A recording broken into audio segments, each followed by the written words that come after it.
Soucieux de la sauvegarde de l'écosystème et de l'entretien des infrastructures réalisées dans le cadre du projet Porto-Novo Ville Verte, la mairie de Porto-Novo a initié des séances de sensibilisation à l'endroit de la population et ce vendredi 27 octobre 2023, c'est le tour des écoles de la zone impactée par le projet.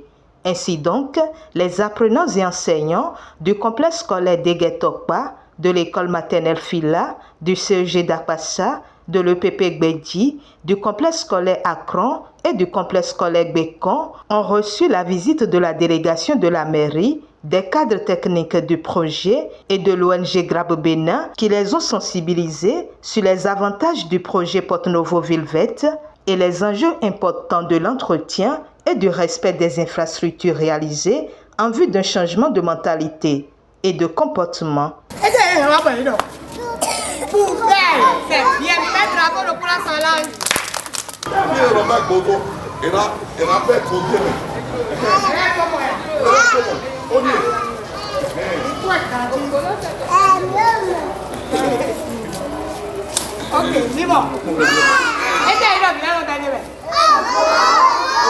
La cible des écoliers et des élèves, c'est une bonne cible pour faire passer les bonnes informations et surtout les bons comportements.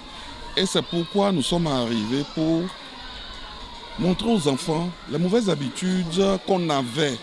Et maintenant, vous avez constaté que c'est eux-mêmes qui ont dit ce qu'il faut faire. Nous sommes en train de construire des voies. Nous sommes en train de construire la promenade où il y a de platelage en bois. Qu'est-ce qu'il faut faire? Et les enfants ont montré qu'il faut de la salubrité là, c'est-à-dire ne pas déféquer sur le platelage. Les enfants ont dit eux-mêmes qu'il ne faut pas aller attacher des bœufs contre les bois de platelage ou bien mettre des moutons sur les platelages où les moutons vont chier. Au même moment, les enfants ont montré que trop de sachets nuit à l'environnement.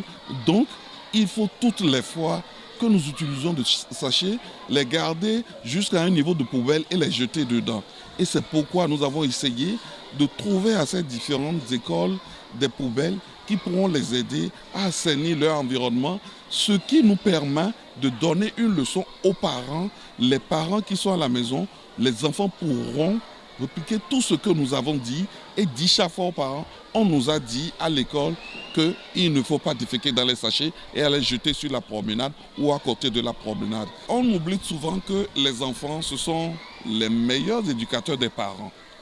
Parce que si vous avez un enfant, vous voulez jeter un sachet par terre et l'enfant nous dit « mais là, la dernière fois, papa, on nous a dit qu'on ne doit pas jeter de sachets sur les pavés et qu'il faut tenir ça pour arriver à un niveau de poubelle et jeter dans la poubelle ». Je crois que ça fait tic dans la tête du parent. Même si le parent rabroue l'enfant, demain, quand il voudra le faire encore, il va dire je me rappelle, mon garçon m'a dit que... Et ça prend comme ça. Et si ça prend au niveau de ce parent, le parent peut dire à une autre personne, un autre grand qui veut jeter, le parent peut lui dire « donne-moi, je garde ça, je vais jeter ça plus tard ». Et c'est pourquoi nous avons choisi les enfants, parce que les enfants sont les meilleurs éducateurs des parents. Nous avons initié cette activité pour pouvoir atteindre la population, leur montrer que les ouvrages réalisés, ce n'est pas la chose de la mairie, mais plutôt leur chose. C'est un bien que la ville met à leur disposition. Donc ils ont obligation de les entretenir afin d'attirer d'autres financements. Si l'insalubrité est notoire, les touristes ne viendront pas, donc les ouvrages réalisés ne serviront à rien. Donc c'est pourquoi on a demandé, avec l'aide du bailleur, de mener ces activités. Nous les avons commencées depuis le mardi. On a fait des sensibilisations par quartier d'abord et après on a fait des séances d'IEC, grand public.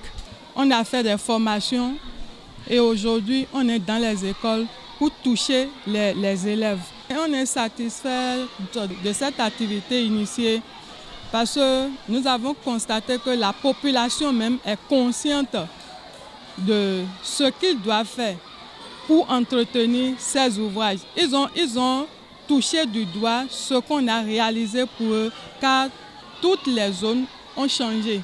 Avant, à des endroits, ils ne pouvaient pas marcher, mais aujourd'hui, ils s'asseyent même à ces endroits, même quand il n'y a plus. Donc, eux-mêmes, ils nous ont demandé, ils ont proposé des moyens pour pouvoir entretenir ces ouvrages de façon durable. Une initiative très appréciée par les acteurs de ces lieux de savoir. L'école est réputée, il y a de cela quelques années bien sûr, pour son insalubrité.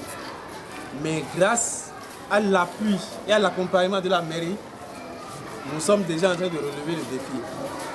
Merci infiniment pour tout ce que vous faites pour nous. Nous allons tout faire pour être parmi les meilleurs en matière de salubrité et de propriété. Donc, merci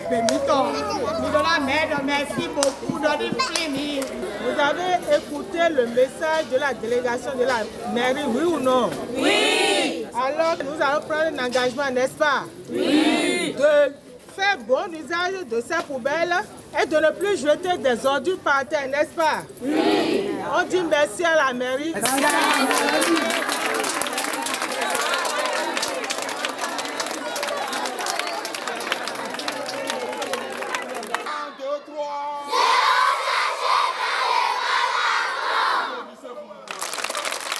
Quand on dit entretien de l'environnement, c'est que les maladies sont éloignées.